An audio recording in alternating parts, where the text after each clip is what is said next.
बिस्मिल्लाहिर्रहमानिर्रहीम। आज के लेसन में हम स्टेरिक हिंड्रेंस के बारे में जो है पढ़ेंगे। स्टेरिक हिंड्रेंस जो है मोस्टली आपने ऑर्गेनिक केमिस्ट्री के अंदर पढ़ी होगी। बाद वक्त आपने देखा होगा कि भाई एक कार्बन है, अगर उसके साथ बल्कि ग्रुप लगे हुए हैं तो कहते हैं कि भाई स्टेरिक हिंड्रेंस है इसके अंदर, और रिएक्शन जो है वो स्लो होगा, रिएक्शन जो है फास्ट नहीं होगा या रिएक्शन बिल्कुल होगा भी नहीं। तो स्टेरिक हिंड्रेंस है क्या? देखिए, स्टेरिक का मतलब होता है 3 डायमेंशनल यानी 3D, और हिंड्रेंस का मतलब होता है रुकावट। रुकावट यानी एटम के रास्ते में रुकावट। एक एटम है, एक कार्बन एटम है, अगर उसके साथ बल्कि ग्रुप्स लगे हुए हों तो नेक्स्ट जो फिर इनकमिंग ग्रुप है वो उसको जो है बल्कि ग्रुप्स जो है वो इनकमिंग ग्रुप के रास्ते में रुकावट बनते हैं, वो उसको नहीं आने देते। वो आना चाहता है न्यू ग्रुप, लेकिन जो साथ उसके ऑलरेडी जो है ग्रुप्स लगे हुए हैं वो उसको नहीं आने देते। इसे जो है स्टेरिक हिंड्रेंस जो है कहते हैं। लेट्स सपोज आपके पास जो है ये कंपाउंड है। एक एग्जांपल जो है मैं आपको देता हूं। यू हैव दिस,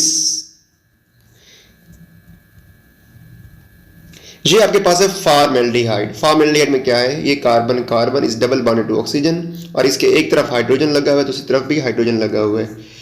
एक और एग्जांपल है, उसके अंदर आपके पास है C double bond O, CH3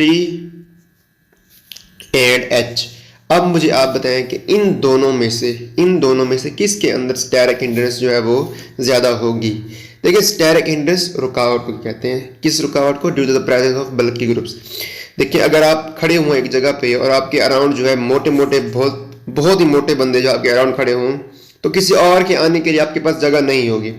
इसी तरह ऑर्गेनिक केमिस्ट्री में भी अगर एक कार्बन के अराउंड बड़ा कोई लार्जर ग्रुप लगा हुआ हो तो वो ज़्यादा स्पेस ऑक्यूपाई करता है, पर नया आने वाला जो ग्रुप होता है या एटम होता है उसके आने का रास्ता नहीं होता। इसे स्टेरिक हिंड्रेंस कहते हैं। तो इस केस के अंदर आप देखें, इस कार्बन के इस तरफ जो है हाइड्रोजन लगा हुआ है। हाइड्रोजन एक स्मॉल एटम है और इस तरफ भी हाइड्रोजन लगा हुआ है, यानी इसमें स्टेरिक हिंड्रेंस कम है। बट इसमें देखें, एक तरफ तो हाइड्रोजन है बट दूसरी तरफ मिथाइल ग्रुप लगा हुआ है, और मिथाइल ग्रुप जो है ये लार्जर है, ज्यादा स्पेस ऑक्यूपाई करता है। सो ये ज्यादा स्टेरिक हिंड्रेंस जो है वो काज करता है। यानी ये रिजेंट होगा हमारे पास। फर्ज करें अगर जो है OH- ये जो है इसके ऊपर अटैक करना चाहता है, तो ये स्टेरिक हिंड्रेंस की वजह से इस कार्बन के ऊपर अटैक जो होगा वो डिफिकल्ट होगा। एक और एग्जांपल जो है वो हम लेते हैं। For example, we have this compound NH and H, nitrogen के ऊपर एक लोन पेयर, और एक और हमारे पास जो है वो है दिस वन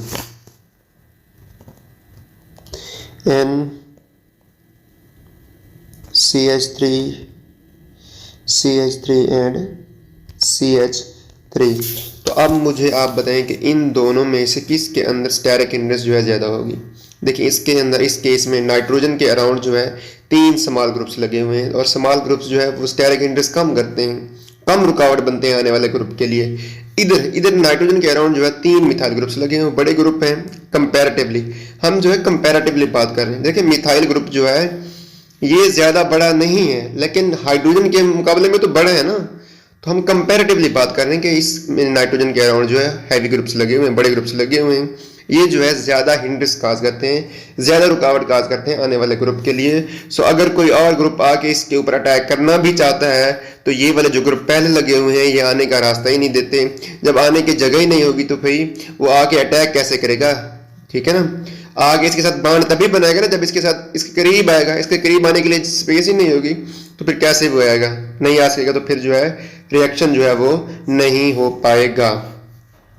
एक और जो है एग्जांपल जो है हम लेते हैं और देखते हैं कि उसके अंदर जो है स्टेरिक हिंड्रेंस किस जगह पे ज्यादा है। C double bond C, here we have C2H5 and here we have C2H5।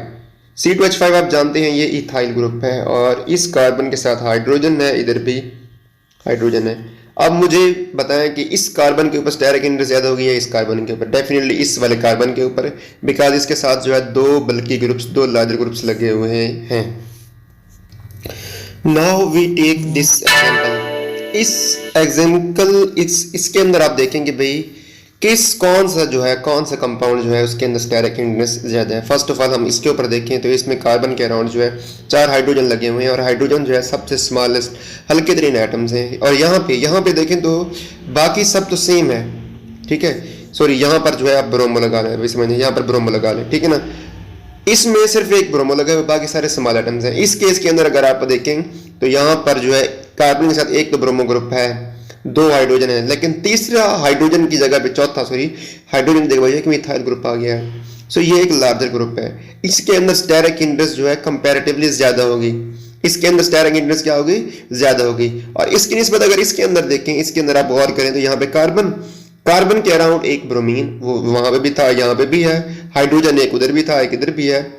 Methyl एक उधर भी था, इधर भी था। लेकिन ये वाला एक एक्स्ट्रा, इसमें यहाँ पे हाइड्रोजन था और इधर मिथाइल ग्रुप है, यानी इस तरफ एक हैवी ग्रुप्स जो है वो एक्स्ट्रा है। यहाँ पर सिर्फ एक मिथाइल था, यहाँ पर जो है 2 मिथाइल आ गए हैं। तो इसके अंदर स्टेरिक हिंड्रेस और ज्यादा है।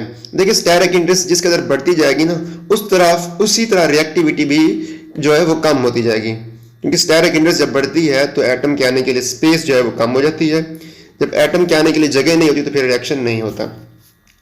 इसमें अगर हम देखें तो यहाँ पे चौथा जो हाइड्रोजन था उसे भी रिप्लेस कर दिया विद द मिथाइल ग्रुप। सो इसके अंदर स्टेरिक हिंड्रेस जो है वो सबसे ज्यादा होगी और इसकी रिएक्टिविटी जो है वो सबसे लेस होगी। सो ये मैंने आपको दिखाया हुआ है, ये ऑर्डर दिखाया हुआ है स्टेरिक हिंड्रेस का। यानी जिस तरह जो है बल्कि ग्रुप्स इंक्रीज होते जाएंगे उसी तरह स्टेरिक हिंड्रेस इंक्रीज होती जाएगी, और जैसे स्टेरिक हिंड्रेस इंक्रीज होगी वैसे रिएक्टिविटी जो है वो डिक्रीज होगी।